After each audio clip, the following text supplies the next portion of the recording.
अस्सलाम वालेकुम नाज़रीन कराम। जैसे कि हम सब जानते हैं कि हिंदुस्तान में गाय को मुक़द्दस समझा जाता है और गाय को गौ माता कहकर पुकारा जाता है और गाय के नाम पर अब तक बेशुमार मुसलमानों की जानें भी जा चुकी हैं। इसके अलावा बहुत से दिलत हिंदू भी अपनी जानें गंवा चुके हैं। हिंदुओं के अकीदे के मुताबिक गाय के जिस्म में 33 करोड़ देवी देवताओं का वास होता है, यानी कि गाय के जिस्म में 33 करोड़ देवी देवता क़याम करते हैं। वो गाय की हर चीज़ को मुक़द्दस समझते हैं, यहाँ तक कि गाय के फुजलात को भी मुतबर्रिक समझा जाता है। वो गाय के दूध, दही, घी, गोबर और गाय के पेशाब के चंद कतरों को मिलाकर पंचगौ तैयार करते हैं। पंचगौ नौमौलूद को घुट्टी के तौर पर दिया जाता है। इसके अलावा औरतें भी ये इस्तेमाल करती हैं। उनका मानना है कि पंचगौ से बहुत सी बीमारियां दूर हो जाती हैं। शहरों में जहाँ पर गाय का पेशाब हासिल करने में मुश्किल पेश आती है, वो वहाँ पर बोतलों में दुकानों में फ़रोख्त होता है। ताहम सब हिंदू इस अकीदे को नहीं मानते। बहुत से बाशऊर हिंदू ऐसे भी हैं जो समझते हैं कि ये सब गलत है। हिंदुस्तान में आए रोज़ मुसलमानों को गौ हत्या के नाम पर मारा पीटा जाता है और बाज़ औक़ात तो इन्हें कत्ल कर दिया जाता है, मगर लोग नहीं जानते कि गौ हत्या भारत में ज़्यादातर हिंदू ही करते हैं। बीजेपी की हुकूमत वाली कई रियासतों में गाय का गोश्त फ़रोख्त करने पर कोई पाबंदी नहीं है, जबकि गाय का गोश्त एक्सपोर्ट करने वाली तकरीबन तमाम बड़ी कंपनियां गैर मुस्लिमों की हैं, जैसे अल कबीर जिसका मालिक सतीश सबरवाल है जो कि एक हिंदू है। इसके अलावा अल नूर, AOV exporter private limited, Arabian exporter private limited, standard frozen food, MKR frozen food, ये तमाम कंपनियां हिंदुओं की हैं। बीजेपी हमेशा से मुसलमानों को गाय का गोश्त खाने का ज़िम्मेदार ठहराती रही है, जबकि हकीकत ये है कि मुसलमानों की आमद से बहुत पहले ही हिंदुस्तान में गाय का गोश्त खाने का रिवाज आम था। हिंदू मत की कदीम किताबों में ये जिक्र भी मिलता है कि गोश्त खाना कोई गुनाह नहीं है। ताहम वक्त के साथ साथ हिंदू मत के अकायद में तब्दीली आती गई और लोगों ने मादी बुनियादों पर गाय को माँ का दर्जा देकर इसकी परस्तिश शुरू कर दी। हिंदू धर्मशास्त्रों के मशहूर आलिम पांडुरंग वेमनका ने मराठी धर्मशास्त्र सफ़ा नंबर 180 में लिखते हैं कि ऐसा नहीं है कि वैदिक दौर में गाय मुक़द्दस नहीं थी, बल्कि इसकी पाकीज़गी की वजह से ही कहा गया कि गाय का गोश्त खाया जाना चाहिए। मैं आपको हिंदुओं की मजहबी किताबों में से चंद इक़्तिबासात पेश करूँगी। मनुस्मृति अध्याय नंबर 5 श्लोक नंबर 35, अध्याय यानी कि चैप्टर, श्लोक यानी कि वर्स, उसमें लिखा है कि आप गाय का गोश्त खा सकते हैं। इसके अलावा रगे वैद किताब नंबर 10 बाब नंबर 16 वर्स नंबर 10 में लिखा है कि आप गाय का गोश्त खा सकते हैं।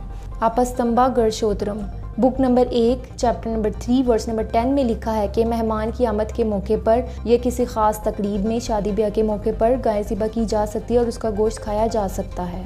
मनुस्मृति के बाब नंबर 5 आयत नंबर 30 में लिखा है कि उन जानवरों का गोश्त खाने में कोई गुनाह नहीं है जिन जानवरों को खाया जाता है, इसलिए कि खाने वालों को और जिनको खाया जा रहा है दोनों को खुदा ने पैदा किया है। विशेषता धर्म 17 के बाब नंबर 11 आयत नंबर 34 में लिखा है कि अगर किसी ब्राह्मण को श्राद्ध के मौके पर, श्राद्ध यानी कि इबादत के मौके पर गाय का गोश्त दिया जाए और वो उसे ना खाए तो वो नरक में जाएगा।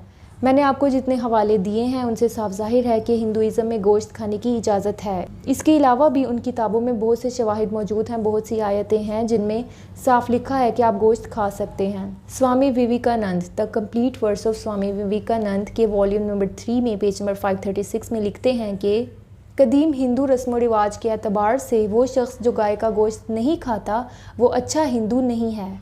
तारीख़ पर गहरी नज़र रखने वाले दिल्ली यूनिवर्सिटी के प्रोफेसर विजेंद्र नारायण झा ने जब इसी हवाले से बातों का जिक्र अपनी किताब Holi cow beef in Indian dietary traditions में किया तो हिंदू इंतहा पसंद इनकी जान के दर पे हो गए। प्रोफेसर विजेंद्र नारायण झा इस तस्वुर से भी इख्तलाफ रखते हैं कि हिंदुस्तान में गौकशी मुसलमानों की आमद से शुरू हुई। उनका मानना है कि गाय ने 18वीं और 19वीं सदी में जाकर जानवर से माता का रूप धारा और इसके नाम से कत्लो गारत गरी का बाज़ार गर्म होने लगा। प्रोफेसर कांचा एलिया भी यही राय रखते हैं कि तारीख़ी तौर पर ब्राह्मण समेत तमाम हिंदू वैदिक और वैदिक के बाद के अदवार में गाय का गोश्त खाया करते थे। कश्मीरी पंडित आज भी गोश्त खोर हैं। बंगाली ब्राह्मणों का भी यही हाल है, मछली भी खाते हैं और गोश्त भी। मुल्क में दिलत भी बीफ खाते हैं, कबायली भी बीफ खाते हैं। जनूबी भारतीय रियासत केरला में ब्राह्मणों को छोड़कर बाकी सब बीफ खाते हैं। मुसलमानों से कहीं ज़्यादा हिंदुस्तान की दूसरी ज़ातों में गाय कशी की जाती है। मंदिरों में बलि देने का रिवाज अब भी है, लेकिन फिर भी मुसलमानों ही को गाय का कातिल कहकर क्यों पुकारा जाता है। इससे तो साफ ज़ाहिर है कि मोदी सरकार गाय को सियासी हथियार के तौर पर इस्तेमाल कर रही है। लोगों से वोट और अखलाकी हमायत हासिल करने के लिए ये सब कुछ किया जा रहा है। शायद गाय तो बहाना है, मुसलमान असल निशाना है। 2014 में मोदी हुकूमत के इक़्तिदार में आने के बाद से ही मुश्तइल हजूम के हाथों गाय के नाम पर होने वाले वाक़यात में दर्जनों मुसलमान और कुछ निचली ज़ात के हिंदू दिल्लत मारे जा चुके हैं। दिल्ली के अखलाक को उसके घर घुस कर कुछ हिंदू इंतहा पसंदों का मुश्तइल हजूम बदतरीन तशद्दुद का निशाना बनाता है और फिर उसे जान से मार दिया जाता है, और ये सब बाकायदा एक मनसूबाबंदी के तहत किया जाता है। इसी तरह भारत की रियासत बिहार में रहने वाले खलील को गाय का गोश्त खाने पर कत्ल कर दिया जाता है। भारतीय रियासत आसाम में गाय चोरी के शुबे में 2 मुसलमानों को जान से मार दिया जाता है। मध्य प्रदेश में 2 मुसलमान औरतों को सिर्फ इस शक में मारा पीटा जाता है कि वो गाय का गोश्त लेके जा रही थी, हालांकि वो गाय का गोश्त नहीं, वो भैंस का गोश्त था। और भी इस तरह के बहुत से वाक़यात हैं जो पेश आए हैं। 4 दिल्लत जो कि एक मुर्दा गाय की चमड़ी उतार रहे थे, उन्हें हिंदू इंतहा पसंदों ने बरहना करके लाठियों से मारा पीटा, जिसके बाद दिल्लत बरादरी ने एहतजाज भी किया था। हिंदू इंतहा पसंद शायद ये समझते हैं कि गाय ही है जो हिंदुओं के तमाम फ़िरक़ों को मुत्तहिद रख सकती है, हालांकि वो ये सब करके हिंदुस्तान में मज़ीद फ़िरका वाराना फसादात को फैला रहे हैं और अपने देश को मज़ीद तबाही की तरफ लेके जा रहे हैं।